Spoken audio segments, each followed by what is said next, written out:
देखो भाई, आज मेरा स्वागत करने का मन बिल्कुल भी नहीं कर रहा है। ठीक है, तो डायरेक्ट क्लास शुरू करते हैं। और हम एक छोटा सा टॉपिक पढ़ने वाले हैं, शायद आधा घंटे की क्लास होगी, जिसके अंदर हम पढ़ने वाले हैं कॉमन फैक्टर। ठीक है, बिना स्वागत ही आज मैं क्लास शुरू कर रहा हूँ। मेरा स्वागत करने का बिल्कुल भी मन नहीं है। कॉमन फैक्टर को हिंदी में क्या बोलते हैं? तो आपने कहा गुरुजी, कॉमन फैक्टर को हिंदी में बोलते हैं उभयनिष्ठ गुणनखंड। क्या बोलते हैं? उभयनिष्ठ गुणनखंड। गुणनखंड के बारे में आपने पिछली क्लास में बहुत अच्छे से पढ़ा। गुणनखंड क्या होते हैं, कैसे सम ऑफ फैक्टर निकालते हैं, नंबर ऑफ फैक्टर निकालते हैं, प्रोडक्ट ऑफ फैक्टर क्या होता है, एवरेज ऑफ फैक्टर क्या होता है। इन सब पर हमने बहुत अच्छे से डिटेल से समझा। फॉर्मूला भी मैंने आपको बताया, फॉर्मूला आया कैसे उस पर भी हमने चर्चा की। सब कुछ मैंने आपको बताया, कोई भी डाउट नहीं छोड़ा होगा आपके दिमाग और दिल के अंदर। तो देखो क्या है कॉमन फैक्टर, क्या है। जैसे मैंने लिख दिया भाई, यहाँ पे मैंने लिखा x की पावर n प्लस 1 की पावर n। ये कोई एक्सप्रेशन है, ठीक है। और मैंने बोल दिया भाई जो n है वो n क्या है? ओड है। ओड का मतलब हो गया विषम संख्या है। तो आपने कहा गुरुजी, जैसे मैं रख के देख लेता हूँ भाई। जैसे मैंने n की जगह 1 पुट कर दिया, n बराबर 1 पुट किया, तो ये हो जाएगा x प्लस a। ठीक है। अगर मैं n बराबर 3 पुट कर दूँ तो ये हो जाएगा भाई x की घात 3 प्लस 1 की घात 3, जिसका फॉर्मूला होता है x प्लस a। और ये आ जाएगा एक्स स्क्वायर। फॉर्मूला ये होता है x square plus a square minus x a. ठीक है, ये फॉर्मूला होता है। तो आपने कहा गुरुजी x प्लस a यहाँ पर भी आ रहा है और x प्लस a यहाँ पर भी आ रहा है। इसका मतलब मैं ये बोल सकता हूँ कि x प्लस a इसका एक फैक्टर होगा। क्या होगा? x प्लस a इसका एक फैक्टर होगा। ठीक है, फैक्टर का मतलब है कि पूरा पूरा भाग जाएगा उसका। चाहो तो देख सकते हो, x प्लस a का भाग इसमें भी पूरा पूरा जाएगा और x प्लस a का भाग इसमें भी पूरा पूरा जाएगा। भाग दोगे तो ये कट जाएगा, ऊपर नीचे ये बचेगा। ठीक है, तो x प्लस a क्या होगा? एक फैक्टर होगा। कब होगा? जब x की पावर n प्लस 1 की पावर n, जहाँ पर जो n है वो विषम संख्या है, तो हम बोल सकते हैं कि x प्लस a क्या होगा? फैक्टर होगा। ठीक है, यहाँ से मैंने आपको बता भी दिया। अब अगर मैं यहाँ पे n बराबर इवन पुट करूँ, जैसे मैंने n को इवन पुट कर दिया, मैंने कहा भाई x की घात n प्लस 1 की घात n है और जो मेरा n है वो इवन नंबर है, सम संख्या है। इवन का मतलब हो गया सम संख्या। तो आपने कहा गुरुजी रख के देख लेते हैं यहाँ पे। तो मैंने भाई n बराबर 2 पुट कर दिया, तो ये आ गया x square plus a square. अब इसका हमारे पास में कोई फॉर्मूला नहीं होता है, कोई फॉर्मूला नहीं होता है। तो आप ये बोलोगे सर हम यहाँ पे कुछ भी नहीं कह सकते। ठीक है, we can't say, we can not say, यहाँ पे कुछ कहा नहीं जा सकता। इसका फैक्टर क्या होगा क्या नहीं होगा उसके बारे में कुछ भी कहा नहीं जा सकता। समझ रहे हो ना? अरे भाई x square plus a square कुछ फॉर्मूला बनता है क्या इसका? गुणा में कुछ संख्या आ जाए, जैसे इसका बना ऐसे गुणा में आ गया, इसका बनता है क्या? तो आप बोलोगे सर नहीं बनता। तो यहाँ पे हमने लिख दिया वी कांट से, यहाँ पे कुछ भी कहा नहीं जा सकता है कि इसका क्या फैक्टर होगा क्या फैक्टर नहीं होगा। इतनी सी बात है। तो देखो n जब विषम संख्या होती है तब फैक्टर x प्लस a होता है, और जब n सम संख्या होती है तो कुछ भी कहा नहीं जा सकता। ठीक है, अब ये तो हमने प्लस की बात कर ली। एक बार के लिए आप इतना लिख लो, फिर आगे बढ़ते हैं। एक बार इतना लिख लो, स्क्रीनशॉट खींच लो। अब माइनस की बात करते हैं। जैसे मैंने लिख दिया भाई x की घात n माइनस 1 की घात n। ठीक है, तो यहाँ पे n जब ओड नंबर होगा, विषम संख्या होगी, तो आपने कहा n बराबर 1 पुट करके देख लो मार्ट साहब। तो मैंने पुट किया तो ये आ गया x माइनस ए, तो ये एक फैक्टर आ गया। जब मैं भाई n बराबर 3 पुट करूँगा तो ये आ जाएगा x का क्यूब माइनस 1 का क्यूब। इसका फॉर्मूला क्या होता है, x माइनस ए और एक्स स्क्वायर प्लस ए स्क्वायर प्लस ए एक्स। तो आप देख सकते हो x माइनस ए इसमें भी आएगा। जब तुम n बराबर 5 पुट करोगे तो x माइनस ए उसमें भी आएगा, ठीक है। तो ये जो x माइनस ए है ना, ये सब में आएगा, इसीलिए हमने कॉमन फैक्टर बोल दिया इसको, उभयनिष्ठ गुणनखंड, क्योंकि ये सब में उभयनिष्ठ आ रहा है। बात समझ में आई। तो आपने कहा गुरुजी x की घात n माइनस ए की घात n होता है जहाँ पे n विषम संख्या है, ऑड नंबर है, तो x माइनस ए इसका एक फैक्टर हो जाएगा।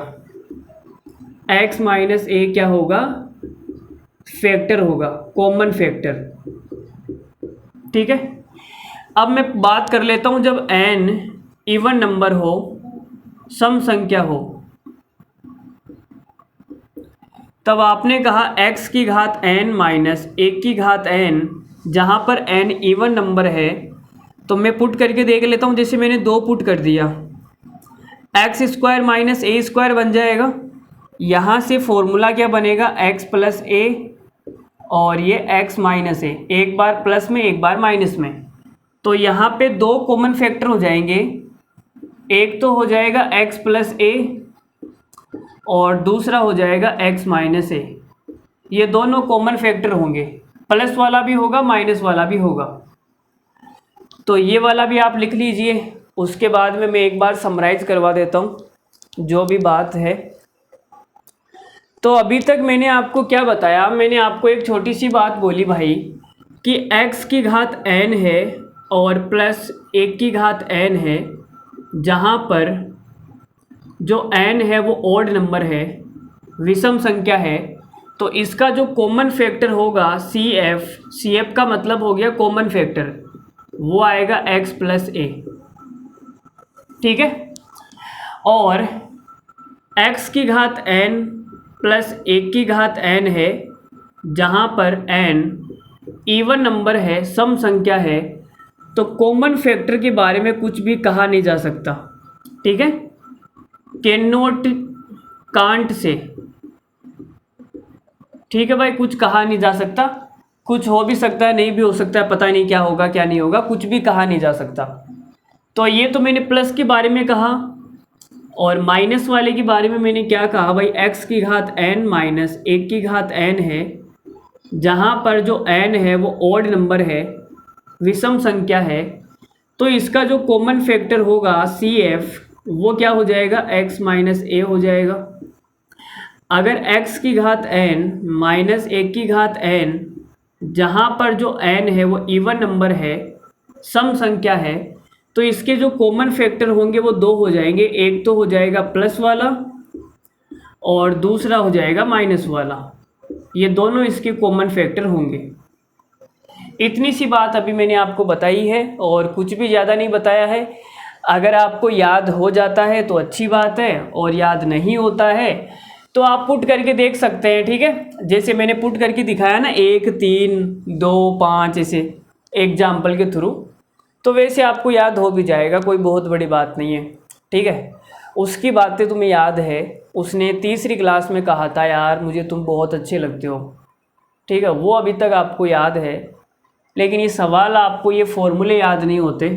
अब भाई राम ही मालिक है तुम्हारा, मैं तो क्या करूं, ठीक है। तो देखो इंटरेस्ट की बात है, उसमें बड़ा इंटरेस्ट आता है, तुम में सवालों में नहीं आता। देखो भाई पहला एक सवाल देख लो, बड़ा ही लल्लू सवाल मैंने पूछा है। 6 की पावर 2n है प्लस 5 की पावर 2n है का गुणनखंड क्या होगा, जहाँ पर n एक विषम संख्या है। तो आपने कहा गुरुजी ये 2n है, अगर मैं n को विषम पुट करूँगा ना तो वो 2 के साथ में गुणा होकर सम संख्या बन जाएगी। और प्लस के अंदर जब घात सम होती है तब हम कुछ भी नहीं कह सकते कि गुणनखंड क्या होगा क्या नहीं होगा। अभी मैंने लिखा है ना भाई, प्लस के अंदर सम हो गया, सम संख्या आ गई तो मामला गड़बड़ हो जाएगा। We can not say about common factor. तो यहाँ पे हम क्या करते हैं, इस 2 को नीचे उतार लेते हैं। नीचे उतारने का मतलब है, मैंने इसे लिख दिया भाई 6 का स्क्वायर और पावर में n, और ये हो जाएगा प्लस 5 का स्क्वायर पावर में n। तो ये हो गया भाई 36 की पावर n प्लस 25 की पावर n।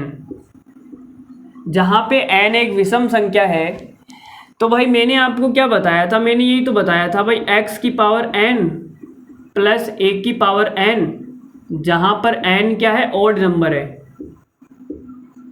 तो इसका जो कॉमन फैक्टर होता है वो क्या होता है, x प्लस a होता है। तो यहाँ से कॉमन फैक्टर कितना आ जाएगा, 36 प्लस 25, तो कितना आ गया ये 61। 61 आ जाएगा। सवाल का आंसर आ गया ऑप्शन नंबर ए। बोलो समझ में आ गया होगा। कुछ भी नहीं था सवाल के अंदर, थोड़ा सा ही लल्लू था, कोई बहुत ज़्यादा कुछ भी नहीं था। लो भाई देखो, कल की क्लास का हमने एक छोटा सा सवाल लिया है। मुझे लगता है कि ऐसे सवाल कल की क्लास में मैंने नहीं करवाए थे, तो मैंने ले लिया भाई आज की क्लास में। ठीक है, तो आपने कहा गुरुजी इसके अंदर कितने गुणनखंडों की कुल संख्या बतानी है, टोटल नंबर ऑफ फैक्टर्स क्या होंगे। तो भाई टोटल नंबर ऑफ फैक्टर्स हम तभी बता सकते हैं जब वो गुणा के अंदर लिखे हुए होते हैं, लेकिन यहाँ तो प्लस माइनस का मामला है। तो एक छोटी सी बात लिख लो आप, एक छोटी सी बात है, a की घात 3 प्लस b की घात 3 प्लस c की घात 3 बराबर 3abc होता है। होता है कब होता है, तो वो वाली कंडीशन लिख लो, यदि a b c इन तीनों को जोड़ने पर अगर 0 आ जाता है, इन तीनों को जोड़ने पर अगर 0 आ जाता है, तो इन तीनों का जो क्यूब होता है वो 3abc के बराबर होता है। ये वाली बात कहीं साइड में खोपचे के अंदर लिख लो। अब ये बात आई कहाँ से, इस बात के पीछे का कारण क्या है, वो हम अलजेब्रा में डिस्कस करेंगे। वो हम कहाँ डिस्कस करने वाले, अलजेब्रा में, कि ये चीज़ आई कहाँ से।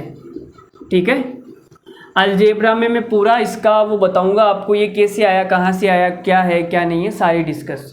लेकिन अभी आपको रट लेना है, नंबर सिस्टम में मैं इसको पूरा खोल के नहीं बता रहा। अगर तीनों का योगफल 0 आ रहा है तो इन तीनों का जो क्यूब होगा वो 3abc के बराबर होगा। अब जोड़ के देख लेते हैं भाई, तो 71 माइनस का 39 और माइनस का 32, इन तीनों को मैंने जोड़ा तो 0 आ गया।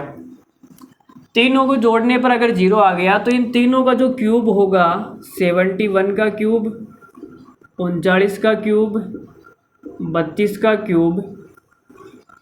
तो देखो माइनस का 39 है, माइनस का 39 का क्यूब करूँगा तो माइनस प्लस तो होगा नहीं भाई, स्क्वायर करने पे प्लस हो जाता है लेकिन क्यूब करने पे प्लस नहीं होगा, माइनस बाहर आ जाएगा।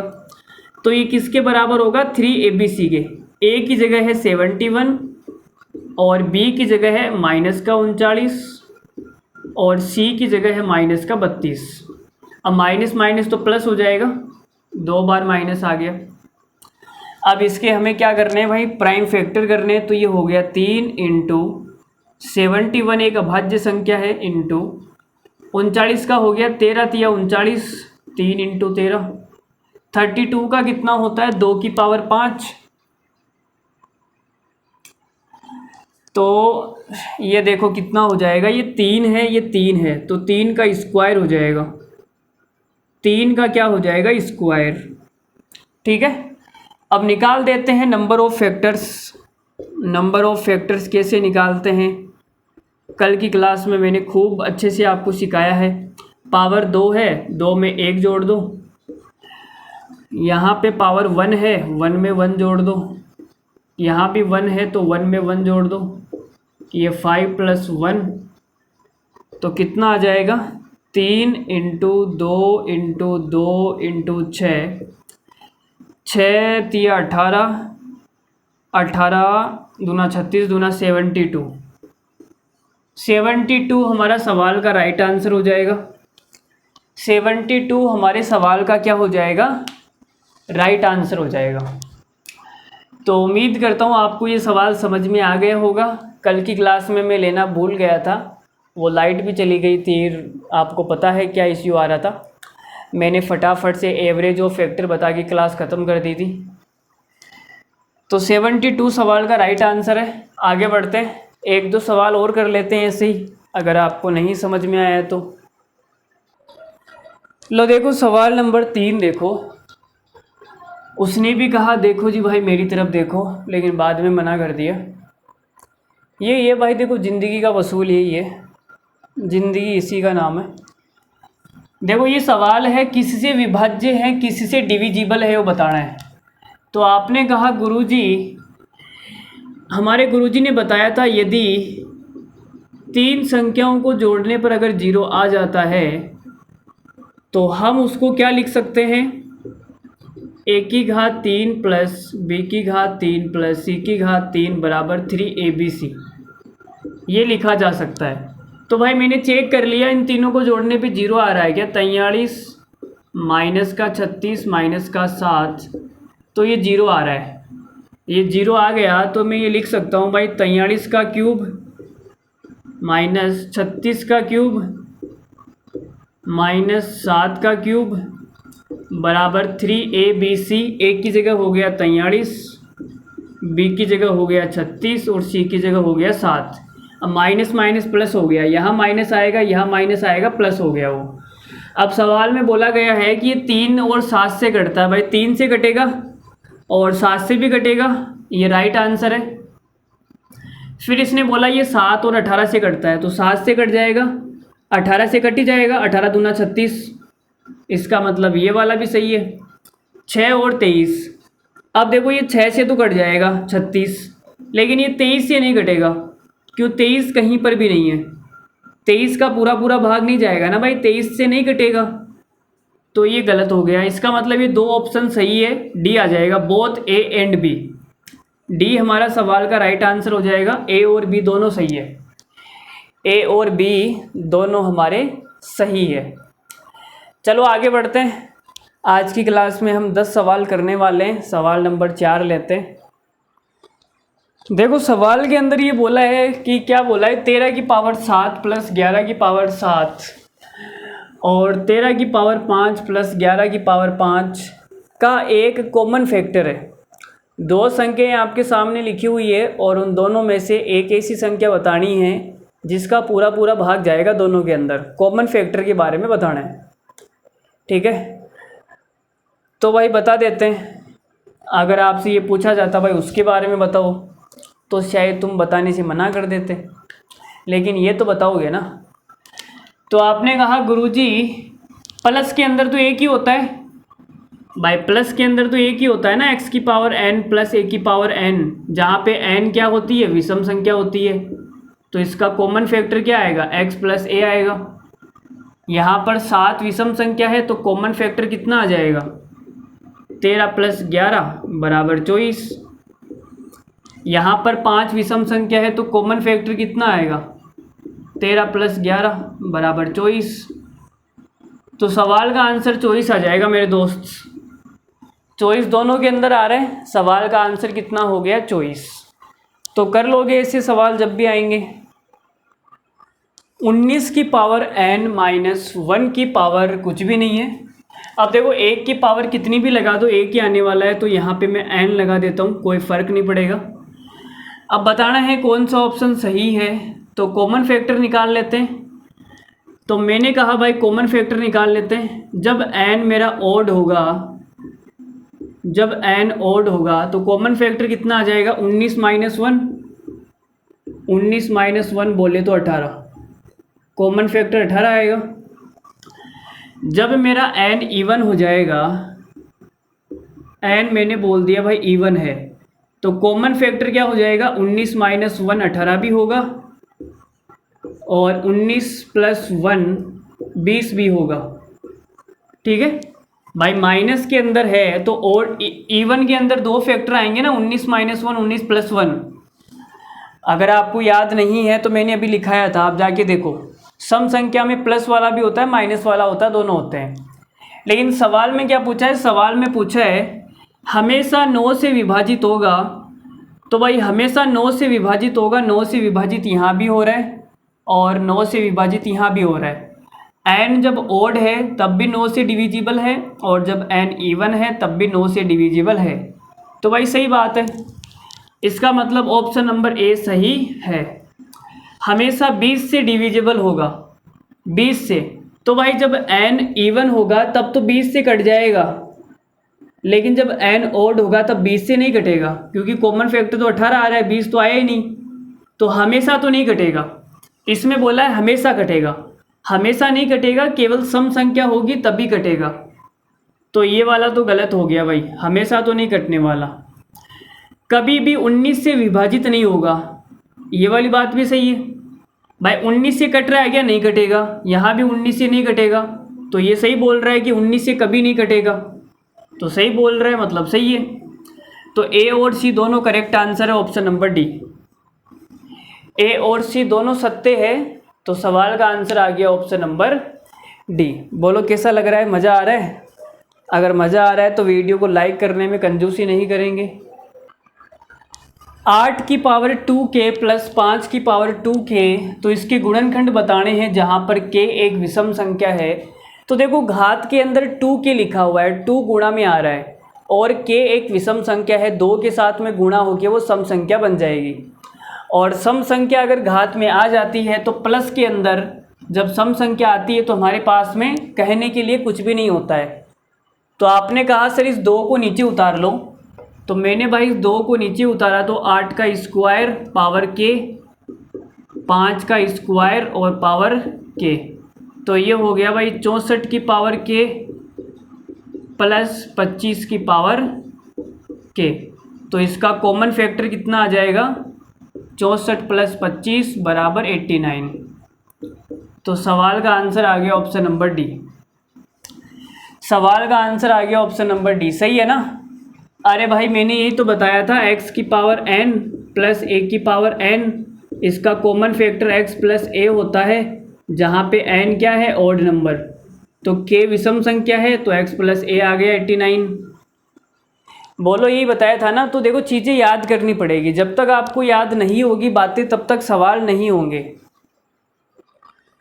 लो जी भाई देखो सवाल नंबर 7, इतना बेकार सवाल है यार, पता नहीं।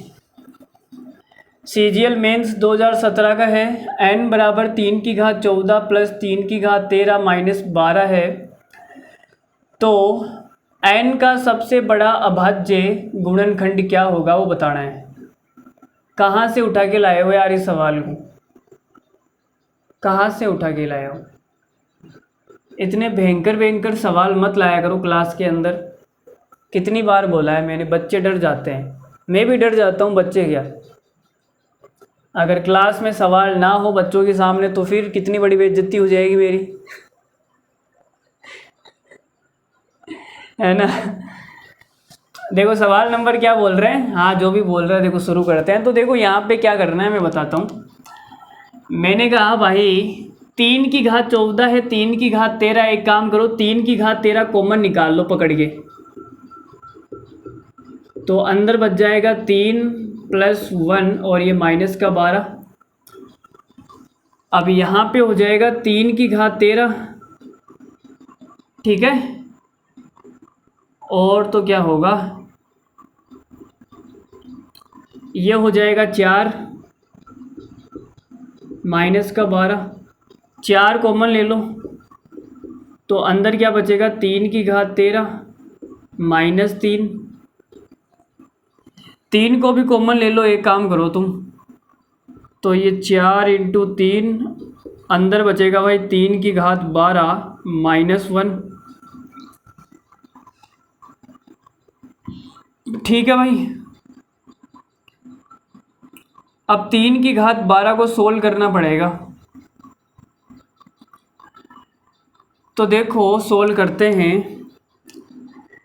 मैं इसको क्या लिख लेता हूँ, मैंने लिख दिया 3 की घात 4 कितना होता है, 3 की घात 4 81, है ना। 3 की घात 4 81 होता है।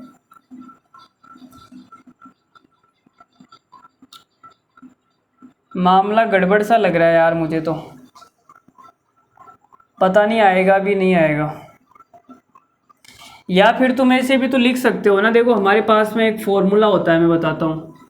फॉर्मूला क्या होता है कि सर एक्स स्क्वायर है माइनस 1 का स्क्वायर है, तो इसको एक बार तो प्लस और एक बार माइनस में लिखा जा सकता है, ठीक है। यहाँ पे स्क्वायर है तो मैंने पावर को आधी कर दी, तो ये जो है इसको हम क्या लिख सकते हैं बेसिकली, तो ये हो जाएगा 12। देखो 3 की घात 12 है, मैंने 1 की घात भी 12 लगा देता हूँ, कोई फ़र्क तो पड़ेगा नहीं। तो आपने कहा गुरुजी ये हो जाएगा 3 की घात 6 प्लस 1 और 3 की घात 6 माइनस 1, ठीक है। एक बार मैंने प्लस कर दिया, एक बार माइनस कर दिया। अरे बोलो भाई समझ में आ रही है ना। जब इन दोनों को वापस गुणा करोगे तो 3 की घात 6 का स्क्वायर आएगा, 3 की घात 12 माइनस 1 की घात 12 आएगी, तो वो तो 1 की घात 12 तो एक ही बात है। 1 की कितनी घात कर दो 1 ही आने वाला है। ये वाला फॉर्मूले का मैंने यूज किया है यहाँ पर, समझ में आ गया होगा तुम्हें। अगर नहीं भी आया है तो इस सवाल को तुम छोड़ भी सकते हो। CGL मेंस 2017 में आ गया, दोबारा आने की चांस कम है। अगर दोबारा आएगा भी तो सेम सवाल आएगा, तुम आंसर रट लो, इसका आंसर आएगा 72। तुम डायरेक्ट आंसर रट लो, अगर नहीं समझ में आ रहा है, अगर एग्जाम में आ भी गया तो डायरेक्ट क्लिक कर देना 72 पर, सेम सवाल आएगा, ठीक है। तो आपके ये हो जाएगा 12। 3 की घात 6 का मतलब होता है 729, 729 ही होता है ना। 3 की घात 6 कितना होता है 729 ही तो होता है, और ये प्लस 1 और ये 729 माइनस 1, तो ये आ गया भाई 12 इंटू 730 इंटू 728, ठीक है भाई। तो हमें क्या बताना है, हमें बताना है n का सबसे बड़ा अभाज्य गुणनखंड। तो देखो सबसे बड़ी जो अभाज्य संख्या आएगी वो 73 आएगी, देख रहे हो ना, 73 सबसे बड़ी अभाज्य संख्या आएगी, तो इसका यही फैक्टर हो जाएगा। सवाल का आंसर आएगा 73। 73 तो ऑप्शन में नहीं है भाई, लल्लू हो गया तुम, ऑप्शन तो सही लिखा करो। मैंने तो इनको आंसर भी बता दिया, रट लो। 72 अभाज्य संख्या होती तो नहीं है, पागल हो गए हो गया तुम। 73 कर लो इसको, 73 आएगा। तो इस सवाल का आंसर तुम रट भी सकते हो, ठीक है, और समझ में आ गया तो अच्छी बात है। आगे बढ़ रहे हैं, देखो अगला सवाल देखो जी, सवाल नंबर 8 देख लो। CGL मेंस 2017 का एक और महालल्लू सवाल है। यदि n बराबर 4 की पावर 11 प्लस 4 की पावर 12 प्लस 4 की पावर 13 प्लस 4 की पावर 14 है तो n के कितने गुणनखंड है, नंबर ऑफ फैक्टर्स क्या है वो बताना है। ये भी कल की क्लास का सवाल है, मैंने कल नहीं करवाया।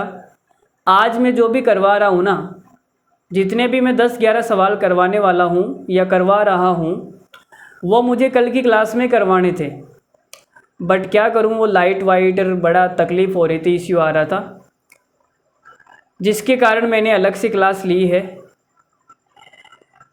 तो आपने कहा गुरुजी बता देते हैं, इनको पहले गुणा में लिखना पड़ेगा भाई, तभी तो बता पाएंगे।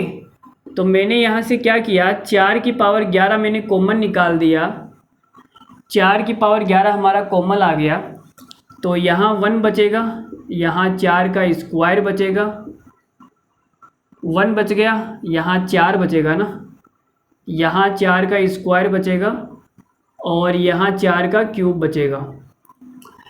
देखो 4 का मतलब होता है 2 की पावर 2, इसकी पावर 11, 1 प्लस 4 प्लस 16 प्लस 64,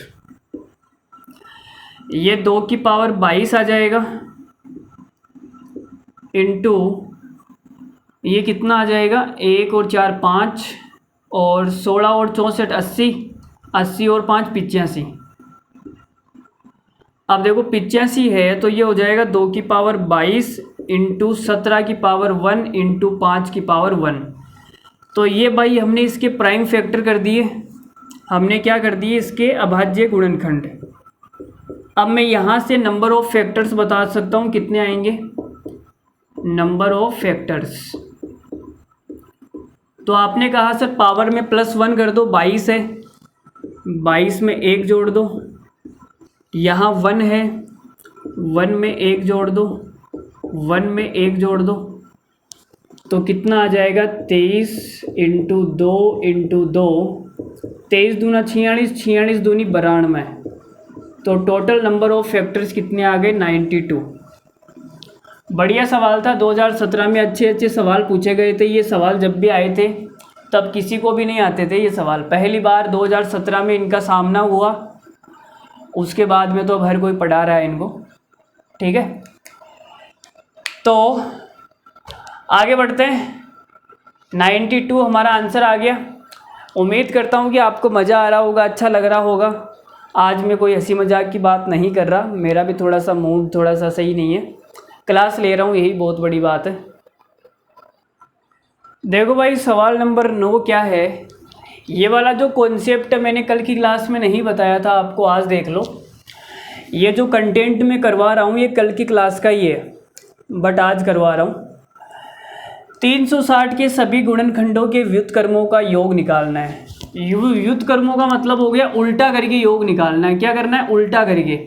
जैसे मैं एग्जाम्पल लेता हूँ, मैंने छोटा सा एग्जाम्पल लिया, मैंने कहा भाई 12 है, 12 के गुणनखंड क्या हो जाएंगे 1 2 3 4 6 और 12।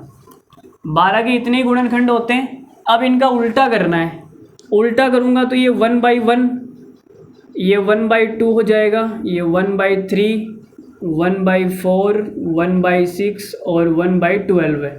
गुणनखंडों का उल्टा करके इनका योग निकालना है। लो जी योग निकाल देते हैं।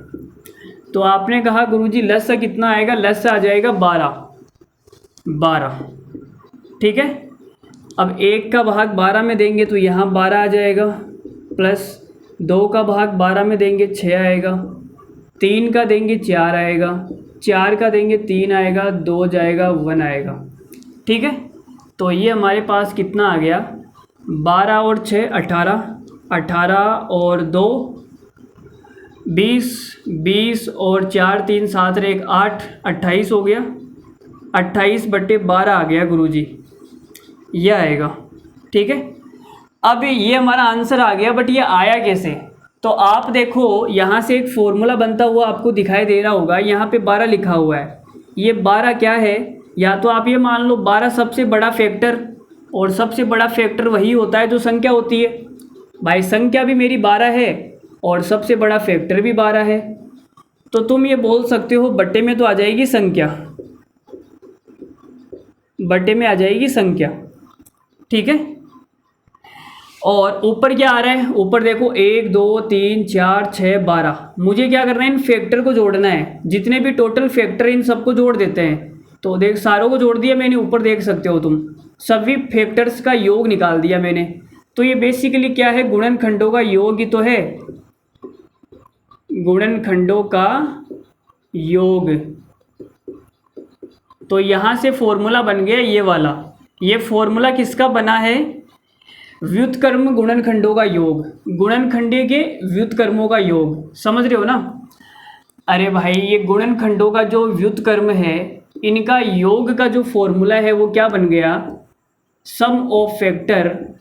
वहाँ मैंने हिंदी में लिखा है, यहाँ मैं इंग्लिश में लिख देता हूँ, सम ऑफ फैक्टर्स बटा नंबर। नंबर का मतलब संख्या, संख्या कौन सी है, खुद 360। तो इस सवाल का आंसर बता सकती हो तुम। चलो देखो मैं इसको मिटा रहा हूँ, ये एग्जाम्पल मैंने समझा दिया, यहाँ से मैंने फॉर्मूला निकाल दिया है, अब मैं आंसर बता रहा हूँ। तो सबसे पहले आपको क्या करना है, सबसे पहले आपको 360 के सम ऑफ फैक्टर्स निकालने हैं, गुणनखंडों का योग निकालना है, जो मैंने आपको कल की क्लास में सिखाया था। तो 360 के प्राइम फैक्टर कर लो आप। तो आप बोलोगे सर 36 का मतलब हो गया 9 × 4, 9 × 4, और 10 का मतलब हो गया 5 × 2, 5 × 2 को तुम यहाँ 3 कर लो। ठीक है, 360 के मैंने प्राइम फैक्टर कर दिए, ये प्राइम फैक्टर हो गए। अब सम ऑफ फैक्टर्स कैसे निकालते हैं, गुणनखंडों का योग कैसे निकालते हैं, तो आपने कहा गुरुजी 2 की पावर 3 है, 0 से शुरू करूँगा और 3 तक जाऊँगा, 0 से शुरू करके 3 तक जाऊँगा। 3 की घात 2 है, 0 से शुरू करूँगा और 2 तक जाऊँगा। 5 की घात 1 है, तो 0 से शुरू करूँगा और 1 तक जाऊँगा। तो सम ऑफ फैक्टर्स कितना आ जाएगा, 1 + 2 + 4 और ये 8, ये 1 + 3 + 9, ये 1 + 5 आएगा। तो 8 और 4 12, 12 और 3 15 इंटू 9, ये 13 आ जाएगा और ये 6 आ जाएगा। ठीक है, तो मेरे पास में ये क्या आ गया, सम ऑफ फैक्टर्स आ गए। इनको गुणा करने की ज़रूरत नहीं है, डायरेक्ट फॉर्मूले में पुट कर दो। फॉर्मूले में पुट करेंगे तो ये हो जाएगा 15 × 13 × 6 और नंबर कौन सा है, नंबर है 360। तो ये 360 मैंने पुट कर दिया। अब देखो 6 से कट जाएगा 36 60 बार और 15 चौक 60 4 बार, 13/4 आ गया तो भाग जाएगा इसमें, 4 तिया 12 और 1/4 मतलब हो गया 0.25, 3.25 सवाल का आंसर आ जाएगा। 3.25 हमारे सवाल का क्या आ गया, आंसर आ गया। ठीक है, तो ऐसे कर लोगे जब भी सवाल आएंगे। तो ये वाला कॉन्सेप्ट बचा हुआ था जो कि मैंने आज की क्लास में कवर करवा दिया। ठीक है, गुणनखंडों के व्युत्क्रमों का योग कैसे निकालोगे, उसका फॉर्मूला क्या बताया मैंने, सम ऑफ फैक्टर्स निकालना है और बटे में क्या करना है, नंबर। नंबर मतलब जौन सी भी संख्या है उसका भाग देना है। जैसे संख्या 360 थी तो 360 का भाग दिया, आंसर आपके सामने। चलो 9 सवाल हो गया, 10 11 2 सवाल और बचे हुए हैं, ख़त्म करते हैं और छुट्टी करते हैं। लो जी देख लो भाई, सवाल नंबर 10 भी क्या है, ये तो बहुत ही लल्लू सवाल है। तुम ऐसे आंख बंद करके कर दोगे भाई सवाल को, तो आंख बंद करके तुम इस सवाल को कर सकते हो, कोई बड़ी बात नहीं है। चलो देखो मैं बता देता हूँ। तो मैंने कहा भाई यहाँ पे मैंने आपको चीज़ बताई थी, यदि 3 संख्याएं हैं जिनको जोड़ने पे 0 आ रहा है तो उन तीनों संख्याओं का क्यूब करके तुम जब जोड़ोगे तो वो किसके बराबर आएगा, वो 3abc के बराबर आएगा। ये वाली चीज़ मैंने आपको बताई थी और रटने को मैंने कहा था, इसको रट लो। ठीक है, अब यहाँ पे इनको जोड़ के मैंने देखा भाई 53 माइनस का 46 माइनस का 7 तो 0 आ गया। तो मैंने कहा भाई तीनों का क्यूब करूँगा मैं, 53 का क्यूब माइनस 46 का क्यूब करूँगा, माइनस का बाहर आ जाएगा तो ये किसके बराबर आएगा, 3abc के बराबर आएगा। 46 और 7 माइनस माइनस प्लस हो जाएगा, यहाँ 2 जगह माइनस आएगा प्लस हो जाएगा। अब देखो ये 3 कहाँ क्या बोल रहा है, 6 और 9 से कटेगा, 6 से कटेगा क्या ये, तो आप ये बोलोगे गुरुजी 6 से कट रहा है, 6 का पूरा पूरा भाग जाएगा इसके अंदर।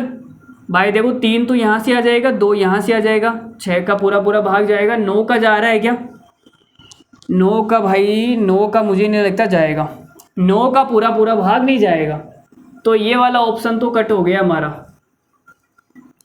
फिर 2 का पूरा पूरा भाग जाएगा, 46 में जा रहा है 2 का। 21 का पूरा पूरा भाग जाएगा क्या, तो आप बोलोगे सर 7 को 3 से गुणा करूँगा 21 आएगा, 21 से 21 कट जाएगा। तो अब बी आंसर हो सकता है। सी को मैंने चेक किया 21 आ रहा है, 21 बिल्कुल सही है। 23 आ रहा है क्या, तो आपने कहा सर 23 दूना 46 होता है, 23 का भी पूरा पूरा भाग चला जाएगा इसके अंदर। तो ये वाला ऑप्शन भी सही है, मतलब बी और सी दोनों सही है, तो ऑप्शन डी आ जाएगा। बी और सी दोनों करेक्ट आंसर है, तो सवाल का आंसर आ गया ऑप्शन नंबर डी। चलो आज की क्लास का आखिरी सवाल, उसके बाद में छुट्टी करते हैं आपकी। ठीक है, ज़्यादा लंबी क्लास नहीं होगी आज, इतनी ही होगी, मैंने शुरू में ही बोल दिया था 41 मिनट की क्लास होगी। देखो भाई आज की क्लास का आखिरी सवाल, और जो आखिरी सवाल है मैंने बहुत ही खूबसूरत लिया है। ये सवाल बहुत ही खूबसूरत सवाल है, अच्छों से ये सवाल नहीं होता है, वो गलती कर देते हैं। ठीक है, लेकिन आप हमारी क्लास में आए हैं तो आपको सिखाना हमारा उद्देश्य है, हमारा कर्तव्य है, हमारा परम ध्येय है। बड़ा ही खूबसूरत सवाल है, ठीक है। अच्छे अच्छे पानी भरते हैं इस सवाल के सामने, ठीक है। लेकिन मैं अभी आपको बताऊंगा तो आपको बहुत ही लल्लू लगेगा। आप बोलोगे सर इतना लल्लू सवाल, इतना लल्लू है क्या ये, देखना। तो आपने कहा एक 201 संख्या है गुरुजी, 201 संख्या है और जिसके अंदर मैंने भाग दिया x का। अब ये x कुछ भी हो सकता है, गीता, सीता, रीता, ठीक है। x कोई भी हो सकती है x। इसका भाग देने पर जो शेषफल आएगा वो शेषफल 8 आएगा गुरुजी। तो मैंने कहा भाई 200 में आपने किसी का भाग दिया, शेषफल 8 आ गया, मतलब यहाँ पे 192 आया होगा। भाई 200 में से 192 घटाऊंगा तभी तो 8 आएगा ना, तभी तो 8 आएगा, नहीं तो 8 कैसे आएगा मुझे बताओ। तो मैंने कहा भाई x ऐसी संख्या है जिसके पहाड़े में 192 आएगा, ठीक है। x एक ऐसी संख्या है जिसके पहाड़े में 192 आता है, ठीक है, मानते हो। तो मैंने कहा भाई 192 में x का पूरा पूरा भाग जाएगा, पूरा पूरा भाग जाएगा। इतनी बात क्लियर है या नहीं बता दो। ये जो बात आपके सामने लिखी हुई है, अगर ये क्लियर है तो मैं आगे बढ़ूं। अब आपने कहा गुरुजी गुणनखंड का मतलब यही होता है, गुणनखंड का पूरा पूरा भाग जाता है जिसका भी वो होता है, जाता है ना भाई। गुणनखंड का मतलब यही तो होता है। मैंने कहा भाई 12 के गुणनखंड बताओ, तुमने कहा 1 2 3 4 6 12।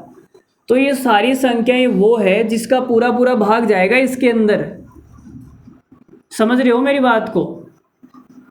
तो मेरा बोलने का मतलब ये है 192 में अगर x का पूरा पूरा भाग जा रहा है तो सीधा सीधा मैं ये बोल सकता हूँ कि सर जो x है ना वो 192 का गुणनखंड है गुरुजी। बोलो ये वाली बात मैं बोल सकता हूँ? तो आपने कहा बिल्कुल बोल सकते हो। अब मुझे बताना है कि x के लिए कितने मान संभव है, मतलब x की कितनी वैल्यू पॉसिबल है वो बताना है। तो भाई मैं ये निकाल दूँ 192 के कितने गुणनखंड होंगे, 192 के कितने गुणनखंड होंगे वही मेरा x हो जाएगा, उतनी वैल्यू तो आएगी ना। तो आपने कहा निकाल दो। 192 के मुझे निकालना है total number of factor, number of factors, जो कि मैंने आपको निकालना सिखाया है। 192 की सबसे पहले आप क्या कर लो, प्राइम फैक्टर कर लो। तो 192 के प्राइम फैक्टर करूँगा तो इसमें देखो 8 का भाग जा रहा है क्या, 8 का भाग जाएगा इसमें 2 की पावर 3 हो गया इंटू 8 दूनी 16, 8 दूनी 16, 19 में से 16 गया 3, 8 चौक 32 हो जाएगा, ये 24 आ गया। 24 को मैं लिख सकता हूँ 8 इंटू 3, 24 को मैंने लिख दिया 8 इंटू 3। अब ये 2 की घात 6 बन जाएगा, ये बन गया भाई 2 की घात 6,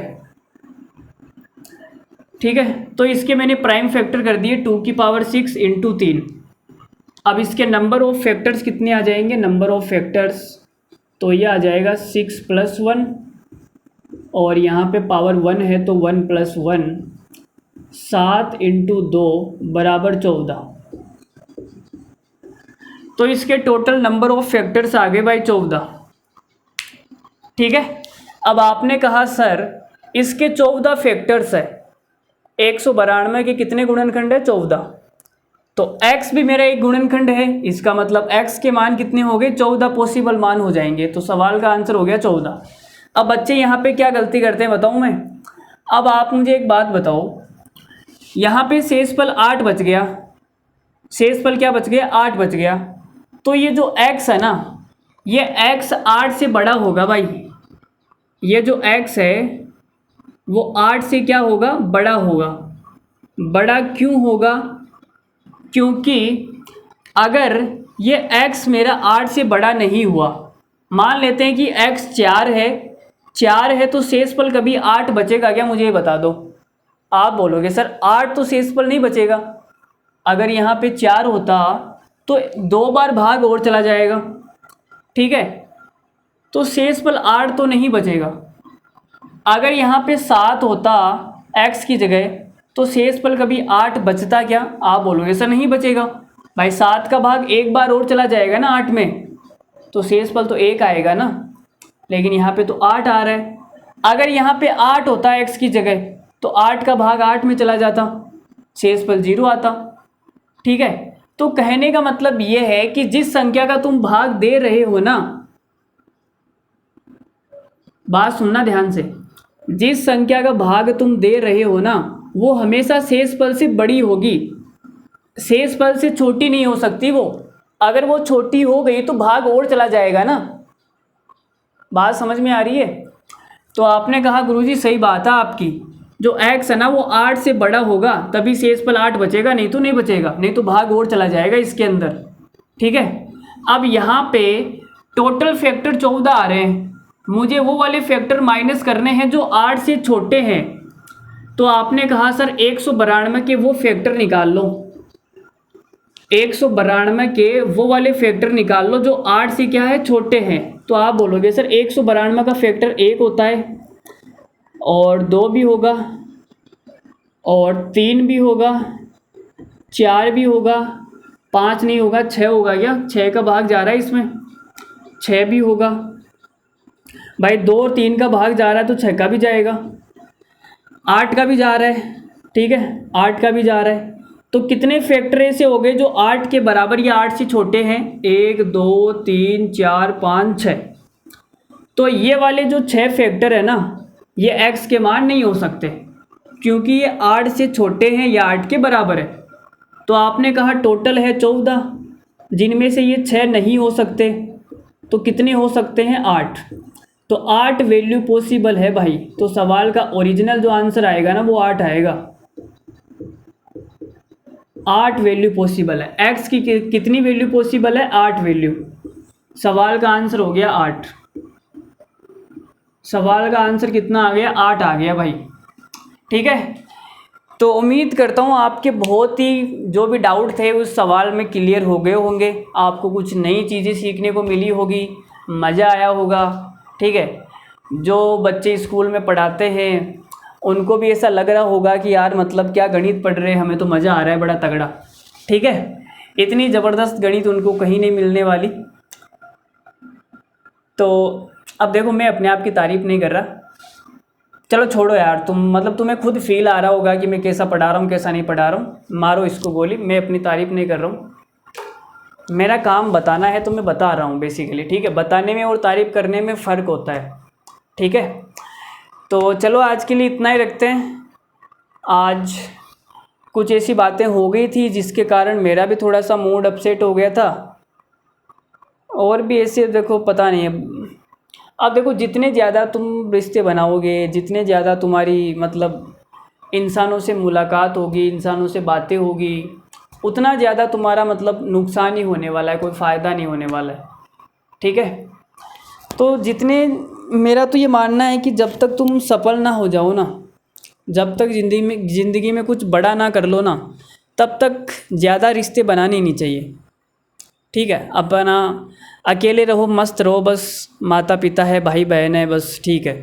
दोस्त भी नहीं होने चाहिए मेरे ख्याल से तो, ठीक है। वो भी टाइम पास करते हैं, आजा चल मूवी देखने चलते हैं, आजा चल आज वहाँ चलते हैं, चल भाई मेरे साथ मार्केट चल, मैं मार्केट जा रहा हूँ, ठीक है। अब दोस्त हो गया भाई, दोस्त है, उसने बोल दिया मार्केट चल, मना भी नहीं कर सकते, समझ रहे हो ना मेरी बात को। मना कर दिया तो फिर वो चिढ़ जाएगा कि यार मतलब ये मेरे साथ बाज़ार नहीं जा रहा, मना कर दिया तो दिक्कत हो जाएगी। फिर तुम्हारा कोई काम होगा तो वो भी मना कर देगा, मतलब तुम उसको फालतू कामों के लिए मना कर रहे हो, कोई इम्पोर्टेंट नहीं है। तुम बाज़ार ना भी जाओगे ना तो उसका काम तो हो जाएगा, ठीक है। तुम्हें तो ऐसे लेके जा रहा है वो टाइम पास के लिए, चलो हो जाए, ठीक है। लेकिन जब तुम्हारा इम्पोर्टेंट काम होगा तो वो मना कर देगा, समझ रहे हो ना मेरी बात को। अब देखो कोई कोई है जो समझ जाता है, कोई कोई नहीं समझते हैं, ठीक है। कितना भी उनको मतलब तो ऐसी ही है भाई, देखो दुनिया मेरे ख्याल से तो ज़्यादा रिश्ते नहीं बनाने चाहिए आदमी को जब तक वो ना सफल हो जाए। उसके बाद में खूब मर्जी उतने रिश्ते बनाओ, ठीक है। जितना ज़्यादा रिश्ते बनाओगे उतना ज़्यादा तुम बिजी हो जाओगे उन रिश्तों को मैनेज करने में, समझ रहे हो ना। अपने आप को कम टाइम दे पाओगे, ठीक है। अभी तुम सफल नहीं हो तो तुम्हें अपने आप को ज़्यादा टाइम देना है ताकि तुम अपने आप को सफल इंसान बना सको, समझ रहे हो मेरी बात को, ठीक है। किसी को मेरी बात गलत लग रही होगी, लेकिन मैं गलत नहीं बोल रहा हूँ, मैं सही बोल रहा हूँ। आज आपको फील नहीं हो रहा होगा, लेकिन एक टाइम ऐसा आएगा कि मेरी बातें आपको याद आएगी कि यार सर ने ऐसा कहा था, ठीक है ना। तो चलो दोस्ती भी वहीं तक रखनी चाहिए जहाँ तक तुम मना कर सको। तुम कुछ इम्पोर्टेंट काम कर रहे हो, तुम पढ़ाई कर रहे हो, तो दोस्त को बोल दो यार देख मैं पढ़ाई कर रहा हूँ, तुम्हें पढ़ाई करनी है तो कर, नहीं करनी है तू जा, ठीक है, मुझे डिस्टर्ब मत कर फालतू में। उसको 2 मिनट के लिए बुरा लगेगा, लेकिन जब तुम सफल हो जाओगे ना तब वही इंसान आके बोलेगा यार मतलब तुम सही थे उस दिन। अगर तुमने उस दिन मुझे मना नहीं किया होता, मेरे साथ मूवी देखने चले गए होते, मेरे साथ स्विमिंग पूल में नहाने चले गए होते, तो तुम आज ही बड़े ओहदे पे नहीं आते, तुम आज सफल नहीं हो पाते, ठीक है। लेकिन तुमने उसी दिन मुझे मना कर दिया था, मुझे 2 मिनट बुरा लगा था, लेकिन आज वो बुरा नहीं लग रहा, आज बहुत अच्छा लग रहा है तुम्हारे साथ में, ठीक है। तो ऐसी बातें हैं भाई, मना करना भी सीखो। अगर तुम मना करना नहीं सीखोगे तो ज़िंदगी में आगे नहीं बढ़ पाओगे, ठीक है। छोटे छोटे काम है उनके लिए मना करना सीखो, ठीक है। चलो देखो, ज्ञान की बातें मैंने बहुत दे दी, मेरे पास ज्ञान की कमी नहीं है, और भी बहुत सारा ज्ञान है, लेकिन बचा कर रखते हैं आगे के लिए, ठीक है। और कभी जब मूड होगा, आज थोड़ा सा मूड ख़राब हो गया था तो मैंने ज्ञान दे दिया। चलो आज के लिए इतना ही। अगर आपको क्लास अच्छी लगी है तो आप लाइक का बटन दबा के जा सकते हैं हमारी क्लास को प्यार देने के लिए, और अगर आपको टाइम से नोटिफिकेशन नहीं आ रहा है तो आप चैनल को सब्सक्राइब कर लीजिए। कब मैं वीडियो अपलोड करता हूँ आपको नोटिफिकेशन आ जाएगी, ठीक है। सब्सक्राइब करने का यही फ़ायदा है कि आपको नोटिफिकेशन आ जाएगी, और कोई फ़ायदा नहीं है। ना तो मुझे उससे कोई करोड़ों रुपए मिलने वाले हैं, ना तुम्हें कोई फ़ायदा होने वाला है, तुम्हें तो फ़ायदा ही है, नोटिफिकेशन आ जाएगा, कोई नुकसान नहीं है, ठीक है। और मैंने बता ही दिया, वीडियो को प्यार देने के लिए आप लाइक कर सकते हैं अगर आपको अच्छा लगा है, और ज़्यादा प्यार देने के लिए आप अच्छा सा कमेंट कर सकते हैं, बहुत खूबसूरत कमेंट कर सकते हैं, जिस कमेंट को पढ़कर लोग आएंगे यार मतलब ये वाले टीचर अच्छा पढ़ा रहे होंगे तभी इतने अच्छे कमेंट आ रहे हैं, ठीक है। तो ऐसी अच्छी भावनाएं दिल में रखनी चाहिए, गलत भावनाएं दिल में रख के क्या करोगे, ठीक है। तो आज के लिए इतना ही। Love you all, take care, bye bye, good night, thank you very much, धन्यवाद।